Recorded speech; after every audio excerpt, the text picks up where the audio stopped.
akan mengulik sejarah Candi Dedi yang berada di Dusun Mojo, Desa Wajak Kidul, Kecamatan Boyolali, Kabupaten Tulungagung.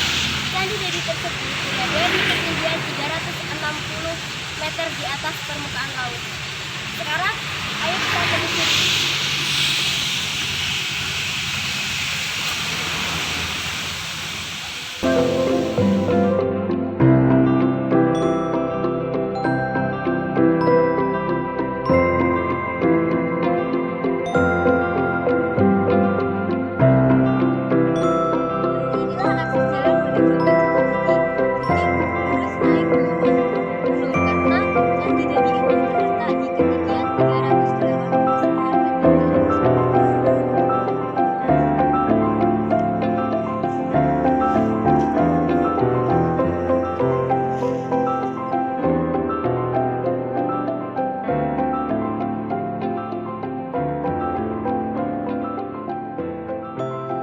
Nah, sedikit lagi kita akan sampai ke Candi Dedi. Nah, itu sudah mulai terlihat bangunan dari Candi Dedi.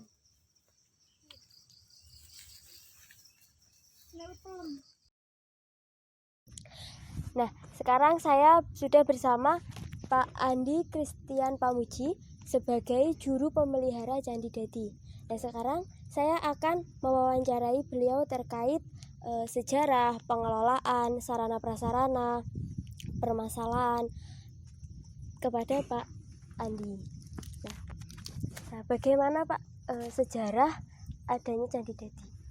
Ya, jadi sejarah Candi Dedi ini punya dua versi ya. Yang pertama dari cerita rakyat, yang kedua dari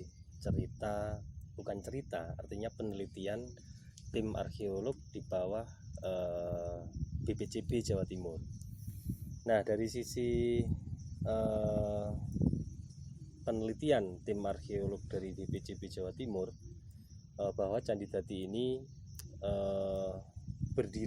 dibangunnya pada masa abad 13, yaitu masa kejayaan Kerajaan Majapahit di bawah kepemimpinan Raja Hayam Wuruk, di mana Candi Dedi ini posisinya di atas bukit dengan ketinggian 389 meter dari permukaan laut. Kenapa kok berada di atas bukit? Karena pada dasarnya tempat yang paling atas, yang paling tinggi, dan tempat yang paling luas menurut ajaran Hindu adalah tempat yang suci gitu ya. Jadi sudah pas ketika Candi Dedi dibangun di atas gunung atau di bukit perbukitan Walikukun.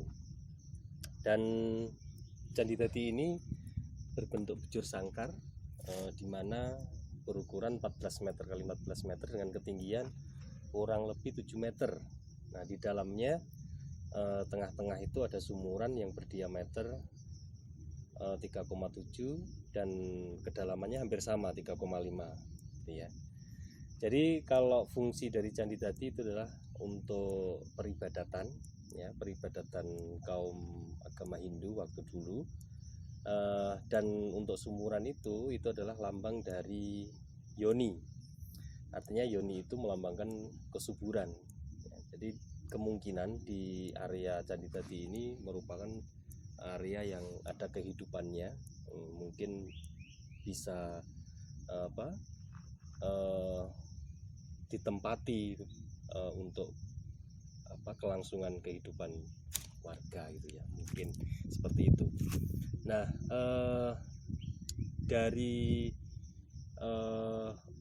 menitik sejarah kebudayaan agama, itu tadi saya sampaikan bahwa sesuai dengan bentuk arsitekturnya Candi Dedi ini merupakan khas dari bangunan umat Hindu gitu ya.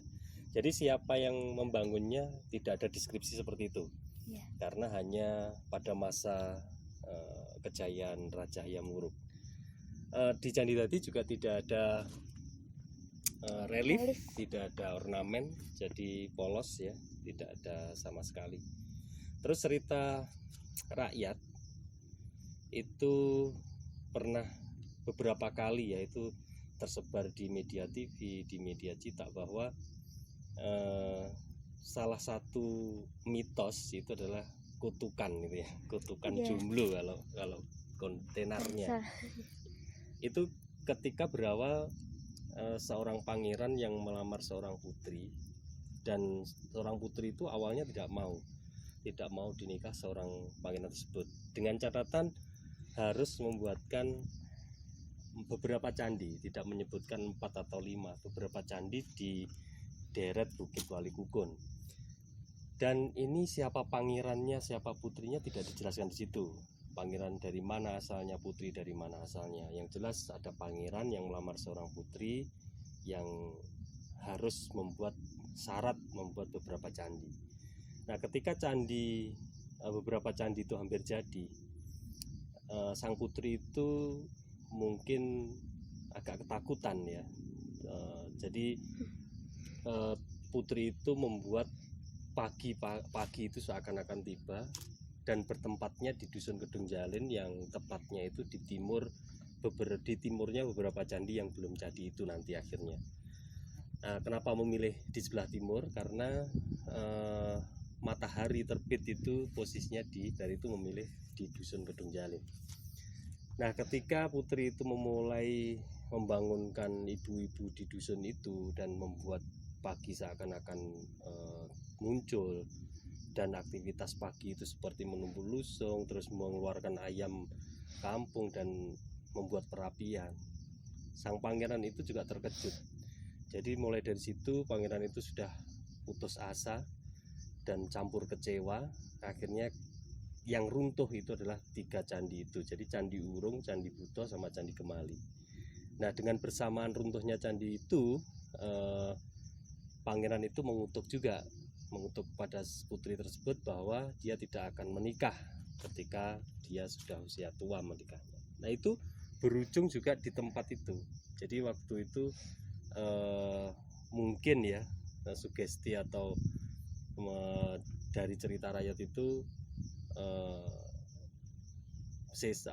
warga percaya bahwa kutukan itu masih ada.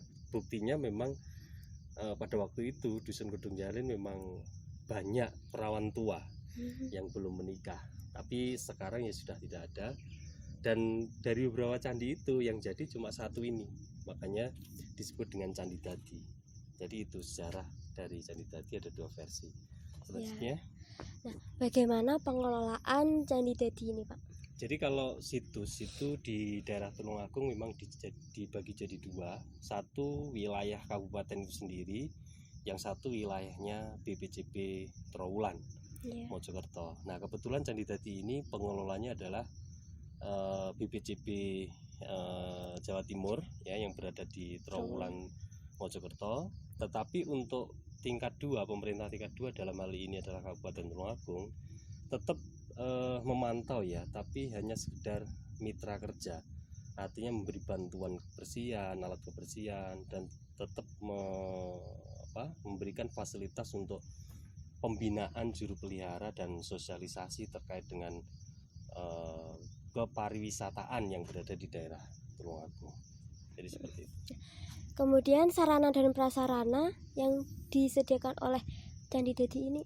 Ya, kalau sarana prasarana yang disediakan pemerintah yang berada di Candi Dadi itu sangatlah terbatas sekali ya. Bahkan hampir belum ada. Karena satu lagi karena aksesnya sangat sulit sekali. Jadi 3 kilo harus ditempuh jalan kaki, dan itu kondisinya naik terus, tidak ada akses yang datar enak, tidak ada. Makanya itu seperti pos jaga itu juga belum ada.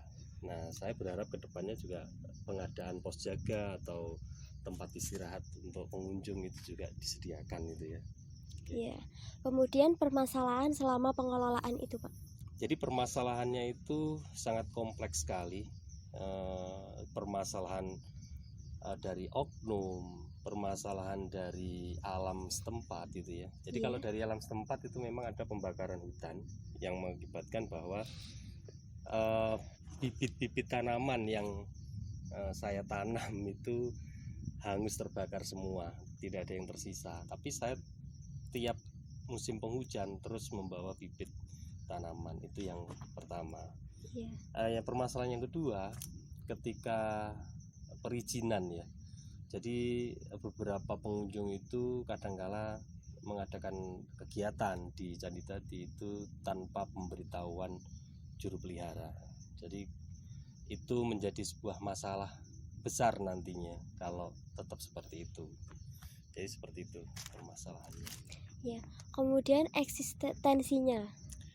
Oke, kalau eksistensi Candi Dadi ini sendiri kalau di mata mahasiswa atau pelajar ya, khususnya untuk mencari keilmuan sejarah tentang peradaban Kabupaten Tulungagung, itu sangat animonya besar sekali. Iya. Dan lagi untuk komunitas ya, itu eksistensi di Candi Dadi di komunitas Kabupaten Tulungagung atau di luar Kabupaten Tulungagung juga animonya luar biasa sekali. Kalau dari sisi masyarakat umum masih minim, gitu ya. Ya, sudah. Nah, itu tadi penjelasan dari Pak Andi sebagai juru pelihara Candi Dadi. Terima kasih Pak Ya, sama-sama. atas waktunya.